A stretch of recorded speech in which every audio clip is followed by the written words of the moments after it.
Myanmar ইস্যুতে একটি দেশকে খুশি করতে গিয়ে অন্য বন্ধুদের বেজার করবে না বাংলাদেশ, জানিয়েছেন সেনাবাহিনী প্রধান general SM. Shafiuddin Ahmed.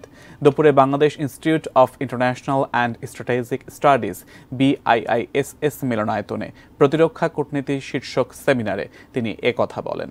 Myanmar প্রসঙ্গে সেনাপ্রধান বলেন, মিয়ানমারের বেশ কয়েকজন জেনারেলের ওপর আন্তর্জাতিক নিষেধাজ্ঞা আছে, তাই তাঁদের বিষয়ে কোনো ঝুঁকি নেবে না বাংলাদেশ। বাংলাদেশের কূটনৈতিক সক্ষমতা প্রসঙ্গে সেনাপ্রধান বলেন, অর্থনৈতিক শক্তি না বাড়ালে কূটনীতিতে সাফল্য আনা কঠিন। বিশ্বজুড়ে বিভিন্ন প্রকল্পে অর্থায়নই বাংলাদেশের কূটনীতির বড় শক্তি বলে মনে করেন সেনাপ্রধান। জেনারেল শফিউদ্দিন আহমেদ বলেন, কূটনীতিতে সাফল্য আনতে দেশের মূল নৈতিক অবস্থানের পক্ষে যে কোনো দায়িত্ব নিতে প্রস্তুত সামরিক বাহিনী। You can be the best scholar of the country to become a diplomat or foreign policy, but it will not work until your country has something to offer physically on.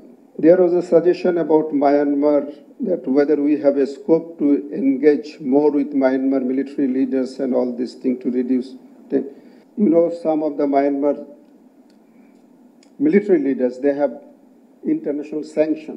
So there is a risk of, putting ourselves into trouble while you do that. Because so to make one friend happy, then we cannot antagonize another one.